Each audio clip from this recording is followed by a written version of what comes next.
शांति। आज 19 अक्टूबर 2022 की बाबा की साकार मुरली है। मुरली के महावाक्य हैं, मीठे बच्चे, बाप आए हैं तुम्हें सब घुटकों से छुड़ाने। तुम अभी इस शोक वाटिका से अशोक वाटिका में चलते हो, इस विषय वैतरणी नदी से पार जाते हो। प्रश्न है, याद में बैठते समय किस बात का विघ्न नहीं पड़ता और किस बात का विघ्न पड़ता है? उत्तर है, याद में बैठने के समय किसी भी आवाज़ का या शोरगुल का विघ्न नहीं पड़ता, वह ज्ञान में पड़ता है। लेकिन याद में माया का विघ्न जरूर पड़ता है। माया याद के समय ही विघ्न डालती है। अनेक प्रकार के संकल्प विकल्प ले आती हैं। इसलिए बाबा कहते हैं, बच्चे सावधान रहो, माया का घूसा मत खाओ। शिव बाबा जो तुम्हें अपार सुख देता है, सर्व संबंधों की सैकरी नहीं, उसे बहुत बहुत प्यार से याद करो। याद में तीखी डोरी लगाओ। गीत है रात के राही। ओम शांति। मीठे मीठे बच्चे जो यात्रा पर हैं, वैसे जो बैठे हैं उनको यात्रा पर थोड़े ही कहा जाता। यह यात्रा कैसी वंडरफुल है। शांति की यात्रा, शांति धाम में जाने की यात्रा। रावण के राज्य में गुटखा खाकर मरना होता है। एक सत्यवान सावित्री की कहानी है ना, कि काल से भी सावित्री सत्यवान की आत्मा को वापिस ले आई। वास्तव में ऐसी कोई बात है नहीं।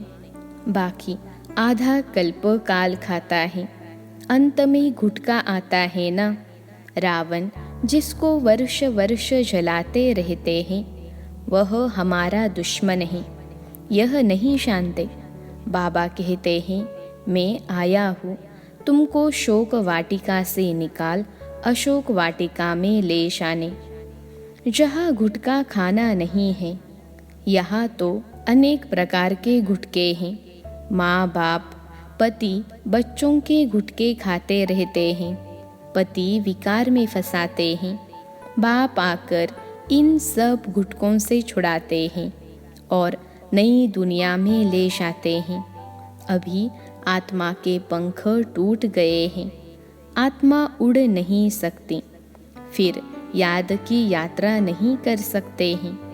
बरोबर यह बुद्धि योग की यात्रा है। लिखा है ना, मन मना भव। इसका अर्थ कोई यात्रा थोड़े ही समझते हैं।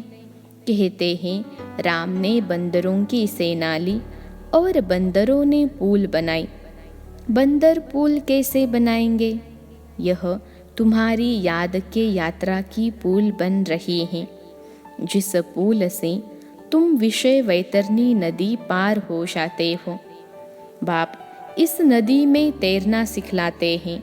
खिवैया है ना, विषय वैतरणी नदी से पार कराए शिवालय में ले जाते हैं। कहते हैं, अमृत छोड़ विष काहे को खाए। तो ज्ञान को अमृत कहा जाता है। ज्ञान से सद्गति होती है। शास्त्रों को ज्ञान नहीं कहेंगे, वह है भक्ति की सामग्री। शास्त्र पढ़ने से सतयुग आ नहीं सकता, सद्गति हो नहीं सकती। इसलिए उनको ज्ञान अमृत नहीं कहेंगे, वह है भक्ति। ज्ञान में पहले 100% सद्गति, फिर धीरे धीरे नीचे उतरते हैं।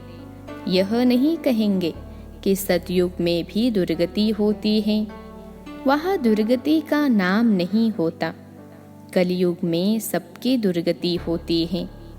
तुम जानते हो, सर्व पर दया करने वाला बाप एक ही है, जिसको श्री श्री कहा जाता है। फिर श्री श्री का टाइटल सब पर रख देते हैं। श्री कहा जाता है देवताओं को, श्री लक्ष्मी नारायण, श्री राम सीता। तो ऐसा श्री बनाने वाले को श्री श्री कहा जाता है। तुम बाप के सामने प्रतिज्ञा करते हो कि हम कभी विकार में नहीं जाएंगे। अगर प्रतिज्ञा कर फिर भूल की तो बाप का राइट हैंड धर्मराज भी बैठा है। धर्मराज माफ नहीं करेगा।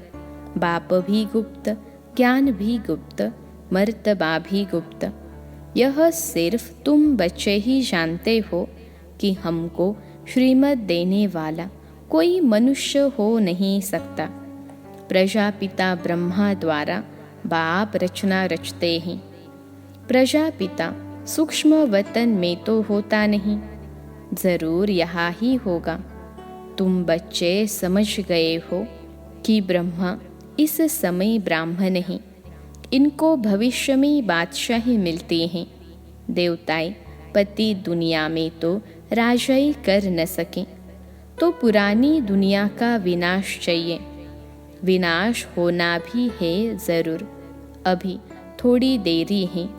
तुम्हारा अभी नए झाड़ का सैपलिंग ही पूरा नहीं लगा है। आगे गाते थे त्वमेव माता च पिता। सबके आगे यह महिमा गाते रहते हैं। समझते कुछ भी नहीं। अच्छा विचार करो, ब्रह्मा माता कैसे हो सकते? लक्ष्मी नारायण की भी अपनी राजाई चलती है, तो उनको मात पिता कह न सकें।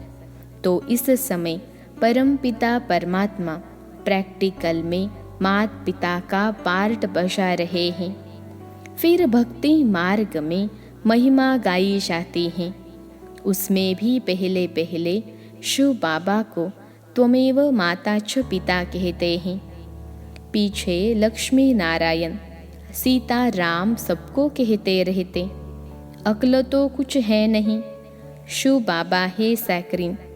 यह मनुष्य मात्र सब आसुरी मत पर दुख ही देते हैं, और मैं सबके एवज में सबसे जास्ती सुख देता हूँ।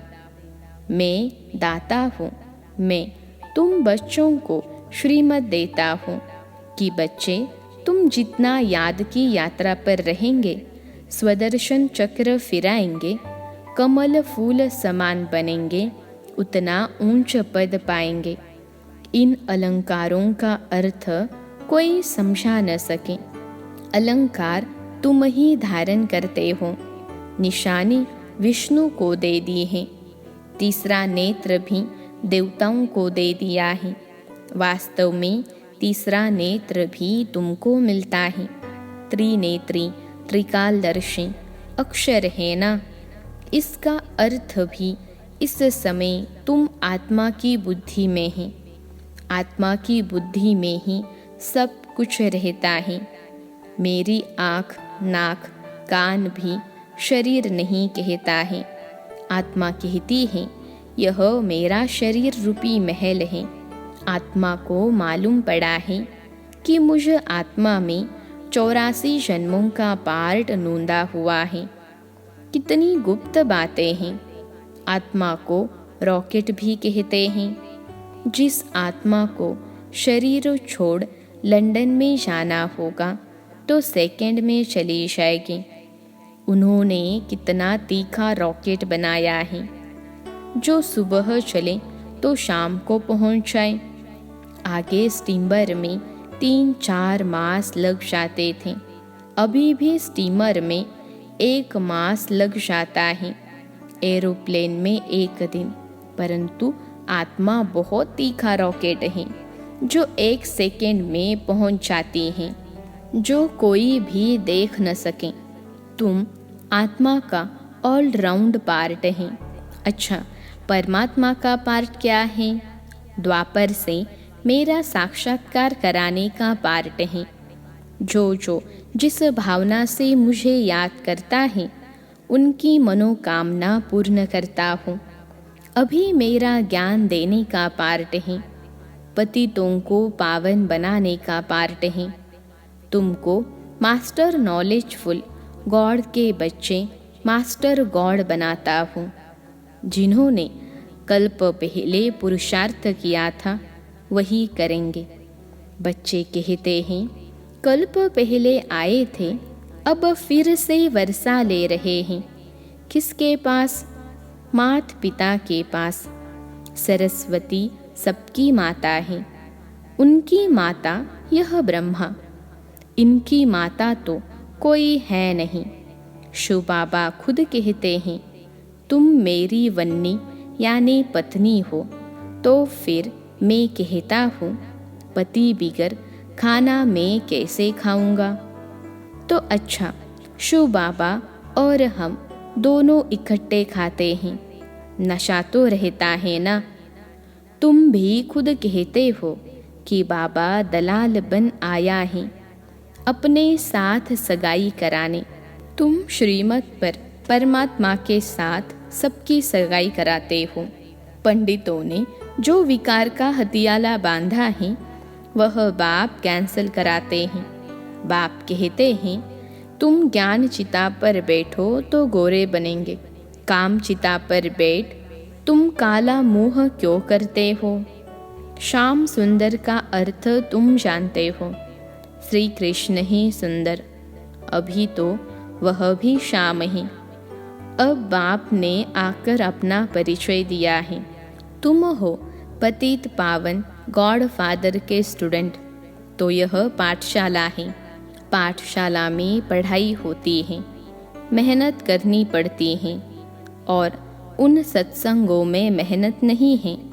वहाँ तो गीता सुनी, ग्रंथ सुना और घर गया। वहाँ कोई थोड़े ही कहता है कि पवित्र बनो, यात्रा करो। आगे चल यह सब जिस्मानी यात्राएं आदि बंद हो जाएगी। बर्फ पड़ी व एक्सीडेंट हुआ तो कोई जाएंगे नहीं, क्योंकि तुम्हारी यात्रा जोर होती जाएगी। हमारी यात्रा है शिवालय तरफ। पहले शिव की पुरी शिवालय में जाएंगे, फिर शिव की स्थापना की हुई पुरी शिवालय यानी स्वर्ग में जाएंगे। शिवपुरी और विष्णुपुरी दोनों को शिवालय कहेंगे, क्योंकि मुक्ति जीवन मुक्ति दोनों शिव बाबा ही देते हैं। तो सतयुगी देवी घराना शिव बाबा स्थापन करते हैं। अच्छा, याद में आवाज़ का विघ्न पड़ नहीं सकता, ज्ञान सुनने में शोर का विघ्न पड़ेगा।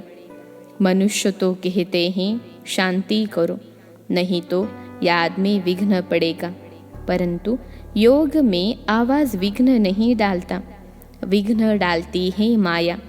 बच्चों के साथ माया के युद्ध है। बच्चों को युद्ध के मैदान में हार नहीं खानी चाहिए। माया तो घूसा लगाती रहती है।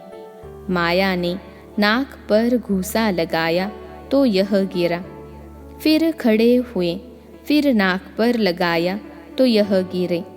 तो बाप कहते हैं यह माया काम क्रोध के घूसे मारती है, इससे तुम्हें बहुत बहुत सावधान रहना है, घूसे नहीं खाने हैं।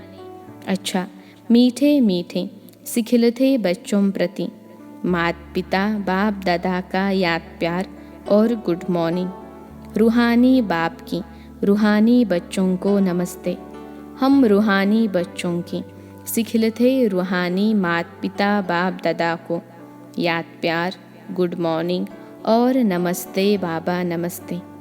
धारणा के लिए मुख्य सार पहली पॉइंट है, ज्ञान के सब अलंकारों को धारण कर स्वदर्शन चक्रधारी त्रिनेत्री त्रिकालदर्शी अर्थात मास्टर गॉड बनना है। दूसरी पॉइंट है, बाप के राइट हैंड धर्मराज को स्मृति में रख कोई भी विकर्म नहीं करने हैं। पावन बनने की प्रतिज्ञा करके विकार में नहीं जाना है। आज का वरदान है, दृढ़ प्रतिज्ञा द्वारा अलबेलेपन के लूज स्क्रू को टाइट करने वाले तीव्र पुरुषार्थी भव। दृढ़ प्रतिज्ञा द्वारा अलबेलेपन के लूज स्क्रू को टाइट करने वाले तीव्र पुरुषार्थी भव। विश्लेषण है, प्रतिज्ञा में लूज होने का मूल कारण है अलबेलापन। जैसे कितनी भी बड़ी मशीनरी हो, लेकिन एक छोटा सा स्क्रू लूज हो जाता है तो सारी मशीन को बेकार कर देता है। वैसे प्रतिज्ञा को पूरा करने के लिए प्लान बहुत अच्छे बनाते हो, पुरुषार्थ भी करते हो, लेकिन पुरुषार्थ व प्लान को कमज़ोर करने का स्क्रू एक ही है, अलबेलापन। वह नए नए रूप में आता है। इसी लूज स्क्रू को टाइट करो। मुझे बाप समान बनना ही है। इसी दृढ़ संकल्प से तीव्र पुरुषार्थी बन जाएंगे। आज का स्लोगन है, बेहद की वैराग्य वृत्ति ही समय की समीपता का फाउंडेशन है। बेहद की वैराग्य वृत्ति ही समय की समीपता का फाउंडेशन है। मातेश्वरी जी के अनमोल महावाक्य। अभी तो यह सारी दुनिया जानती है कि परमात्मा एक है।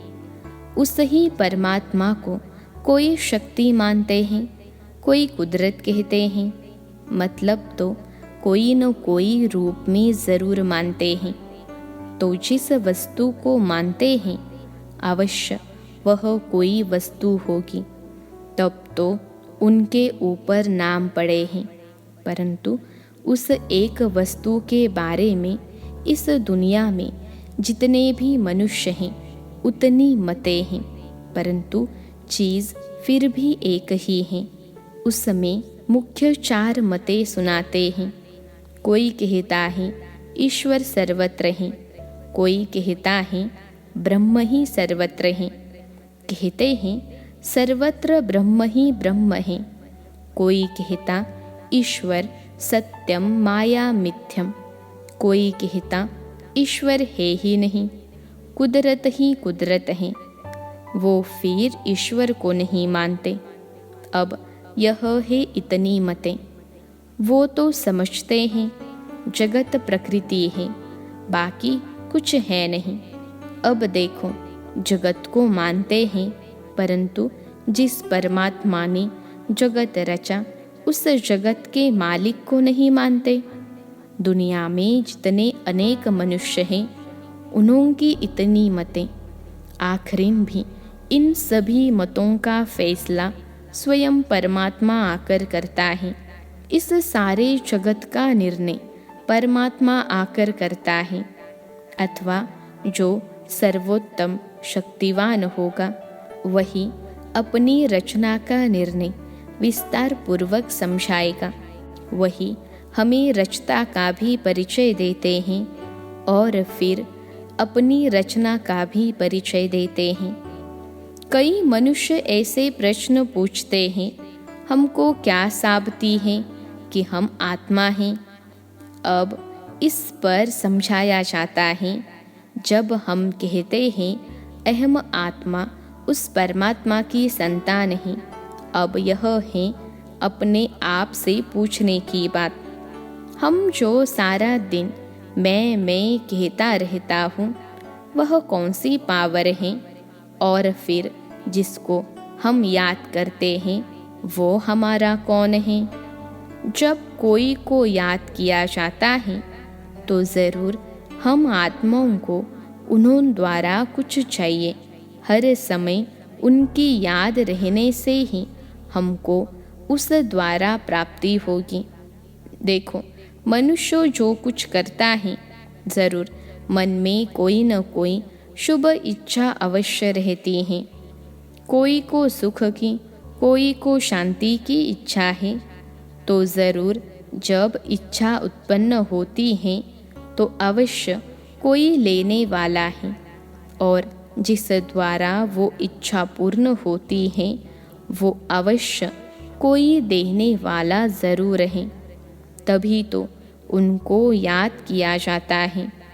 अब इस राज को पूर्ण रीति से समझना है। वह कौन है? यह बोलने वाली शक्ति मैं स्वयं आत्मा हूँ, जिसका आकार ज्योति बिंदु मिसल है। जब मनुष्य स्थूल शरीर छोड़ता है तो वो निकल जाते हैं, भल इन आँखों से नहीं दिखाई पड़ते हैं। अब इससे सिद्ध है कि उनका स्थूल आकार नहीं है, परंतु मनुष्य महसूस अवश्य करते हैं कि आत्मा निकल गई, तो हम उनको आत्मा ही कहेंगे। जो आत्मा ज्योति स्वरूप है, तो अवश्य उस आत्मा को पैदा करने वाला परमात्मा भी उसके ही रूप मुहाफिक होगा। जो जैसा होगा उनकी पैदाइश भी वैसी होगी। फिर हम आत्माएं उस परमात्मा को क्यों कहते हैं कि वो हम सर्व आत्माओं से परम हैं? क्योंकि उनके ऊपर कोई भी माया का लेप छेप नहीं है। बाकी हम आत्माओं के ऊपर माया का लेप छेप अवश्य लगता है, क्योंकि हम जन्म मरण के चक्र में आते हैं। अब यह है आत्मा और परमात्मा में फर्क। अच्छा, ओम शांति।